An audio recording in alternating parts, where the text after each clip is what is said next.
So before we begin, I want you guys to remember a very important concept that we have been developing throughout this course. And the concept is this: the nature of the military determines the nature of the political system in societies, in nations. Okay? So the four specific examples we've looked at are Sparta, Athens, Macedonia, and Rome. Because Sparta had a hoplite army, it became an oligarchy. Okay? Oligarchy means rule by the few, the rule by the elite. And hoplites were farmers who could afford their own armor and weaponry. Okay? Athens had a navy, and so it was a democracy. And the idea here is that anyone and everyone can row a boat. And if you can row a boat, you can fight a war, you can help Athens win, and therefore you can participate in the political process. So Athens was a democracy. Macedonia, where Alexander the Great is from, it was a cavalry-based army. And because only the nobility could afford horses, it was a monarchy. And the last example is Rome.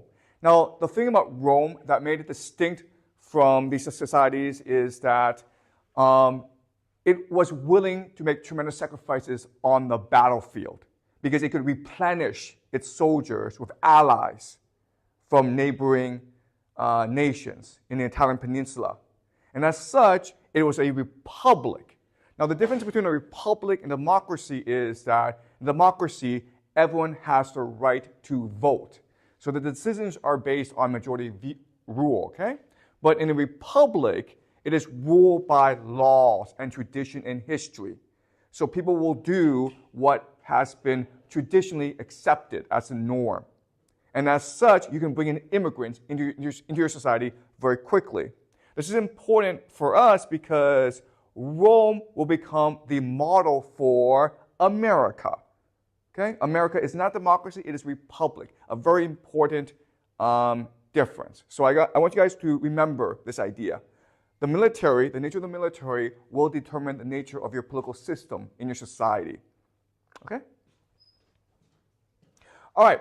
So let's go over some basic military history.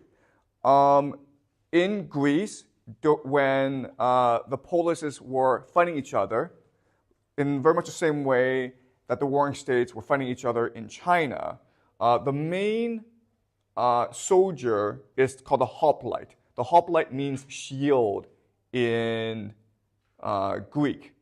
And the thing about the hoplite that's very important is that it was a self-sufficient soldier, meaning that most of the time he was a farmer, but when there was a war, he would grab his armor and his shield and his spear and he would go to war. You didn't need an economy to allow the hoplite to exist. Okay, this was a self-sufficient system. Over time, the Macedonians will take the hoplite formation and turn it into the Macedonian phalanx. And the Romans will have their legion.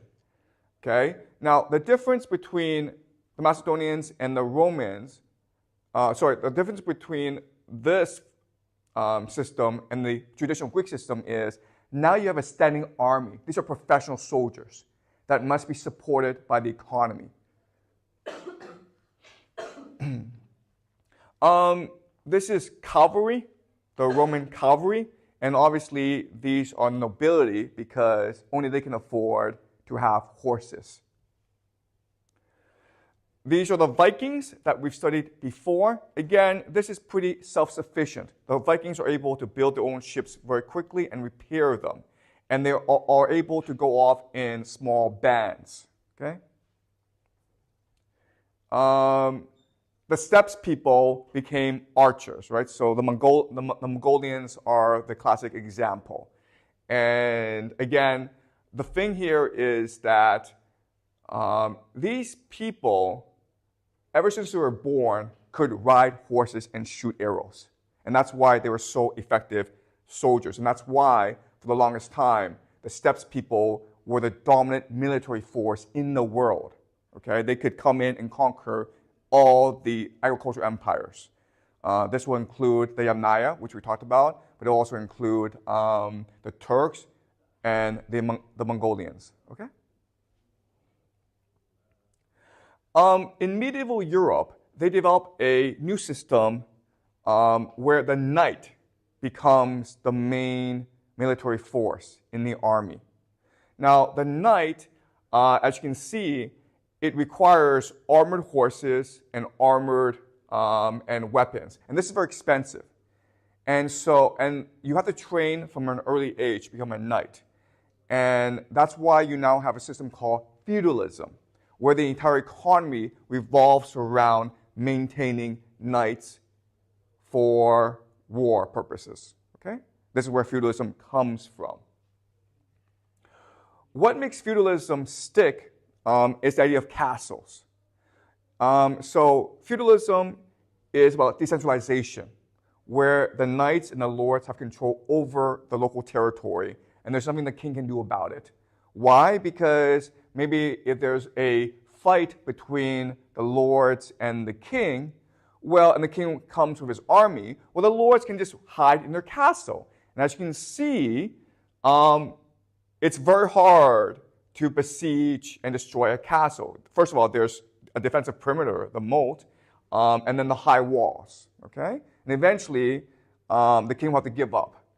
So in the feudal system, the king is more like a figurehead who is appointed as maybe the chairman or the elected leader. Okay? But the king does not have that much power over the local areas. This changes in 1453, okay, in the city of Constantinople. So for about close to 1,000 years, Constantinople was the wealthiest, most powerful city in Europe. They are the heirs to the Roman Empire. They consider themselves the Eastern Roman Empire. And they are invincible because of their high walls. Remember, we talked about the Byzantine Empire before. And for about 1,000 years, Constantinople was powerful because they were invincible. You cannot besiege the city. Okay? But in 1453, this changes because the Ottoman Turks come in with cannons. And they laid siege to Constantinople and they destroy the walls. And this was unimaginable before. And so it's gunpowder that allows the Ottomans to destroy the once impenetrable Constantinople. And this marks a revolution now in Europe. Now, people understand that you need gunpowder if you are to win wars in the future. Okay? This is a revolution now in Europe. So, over the centuries, what will happen is this. Gunpowder will radically remake the world in three fundamental ways. The first way that's important is the steppe people cease to be a threat. Okay? So for thousands of years, the steppes, right, the Mongolians, the Turks, the Yamnaya, they drove history because they could come in and conquer empires and establish new societies.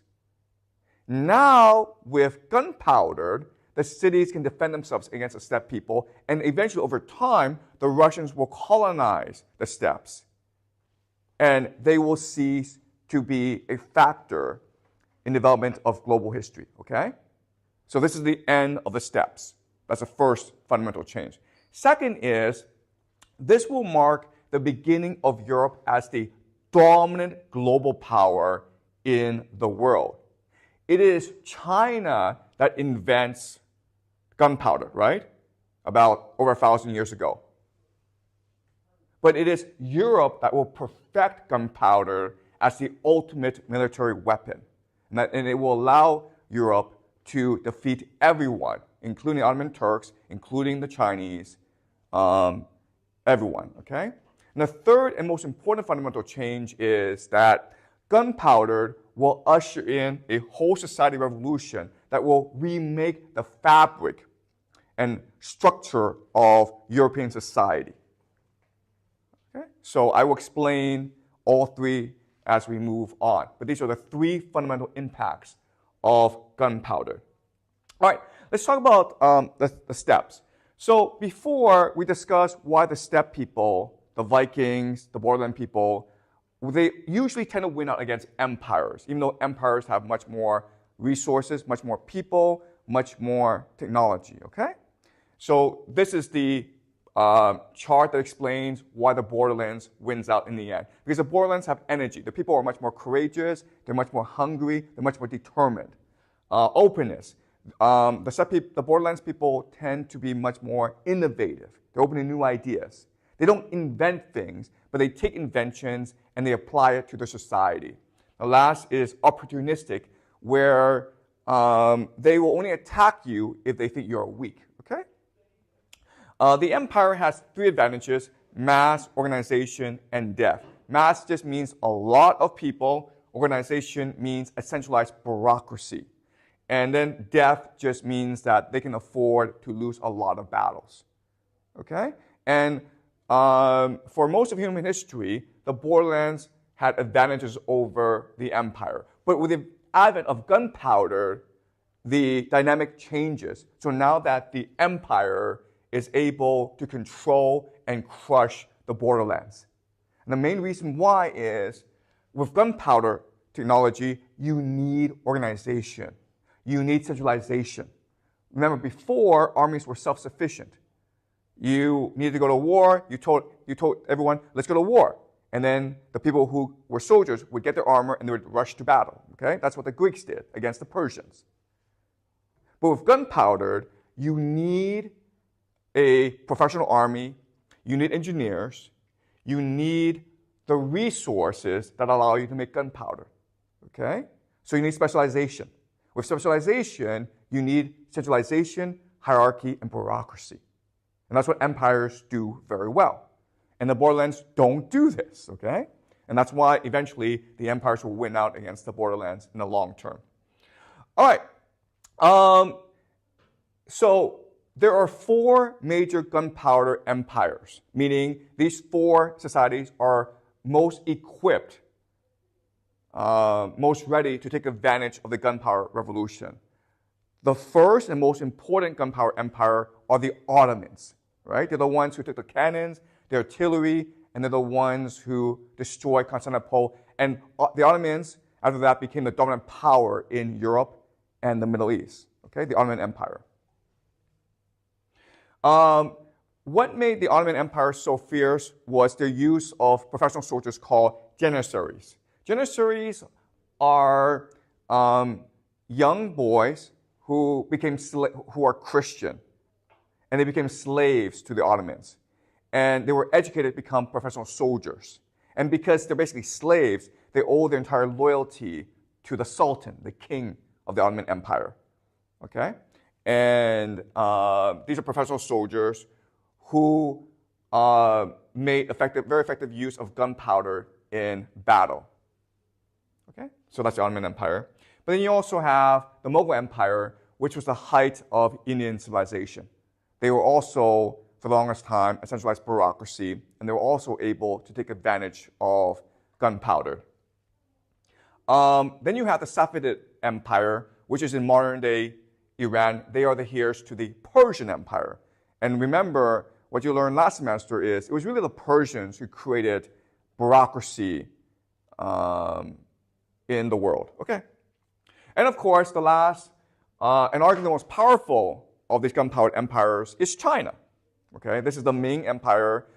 Remember, it was China who invented gunpowder. But what's interesting is, when China invented gunpowder, it was not used that effectively. The Chinese army used gunpowder mainly as bombs or as fireworks, as incendiaries to blow things up, okay? But because of the Islamic Golden Age and because of Genghis Khan's conquest, globalization came into being. And the technology of paper and gunpowder spread all the way to Europe. It was the Europeans who innovated gunpowder and turned it into a propellant, okay? Something that you shoot people at, a projectile. And that's why we have cannons and muskets. And so it was the Europeans who actually invented gunpowder as a projectile. And then what would happen is this technology would come back to China, and China would adapt this into their own army. Okay, so that was the process. Yeah, so this is China and the use of gunpowder. Okay, so the paradox is this. It was China who invented the gunpowder, and the four great gunpowder empires are the Ottomans, the Safavids, the Mughals, and the Chinese. But at the end of the day, it is Europe that conquers the entire world. Okay, that's the paradox. That's the mystery that we're looking at today. And so the thesis, the answer is, European nations would surpass the gunpowder empires because they would adopt a whole society approach to warfare. Okay? So what does that mean? It means that if you are really to integrate gunpowder into your military effectively, you need to change the structure of your society. You have to change the status quo. You have to move from a society that is heavily centralized to one that is both centralized and open as well. Okay? So I'm going to explain to you what changes Europe had to make in order to move to become a modern military. Okay? The first change is it went from a feudal system to a nation-state system. Okay? Does that make sense? Feudal is decentralized, local powers. Nation-state is you have a centralized bureaucracy. Okay? You need that, and that's what Europe did. Second change is it went from a focus on villages, on agriculture, to a focus on towns and industry, right? Because with gunpowder, you need specialized workers, you need engineers, you need iron workers, and that happens in towns and not in villages. Okay? Does that make sense? Okay. Also, when you move to towns, you start to create proto-capitalism. So the merchants become much more important than the bureaucrats, because it's the merchants who go and procure resources necessary for gunpowder. And the third major change that happened in Europe that really didn't happen anywhere else is a shift in focus from religion to science. Okay, religion is asking the question, what does God want from us? How can we best serve God? Science is asking the question, how can we win this war? How can we make gunpowder much more effective? How can we kill more people? Okay? So these are the three major revolutions that happened in Europe that really didn't happen anywhere else.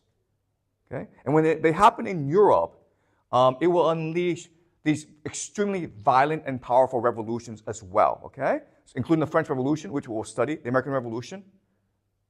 And it's a bloody process that takes centuries to unfold and to develop. But it will make Europe into the dominant power in the world, and it will allow Europe to conquer the entire world and force nations like China to adopt European social frameworks. Okay, does that make sense, guys? Okay, so that's the main idea here. Okay, the main advantage that Europe had over the rest of the world was also its main disadvantage, which was Europe, ever since the fall of the Roman Empire, was always divided and poor and always fighting each other. Okay, this is what the concept we use for this in our class is open cooperative competition. This is the main driver of innovation in the world. When was China most creative? During the Warring States period, right?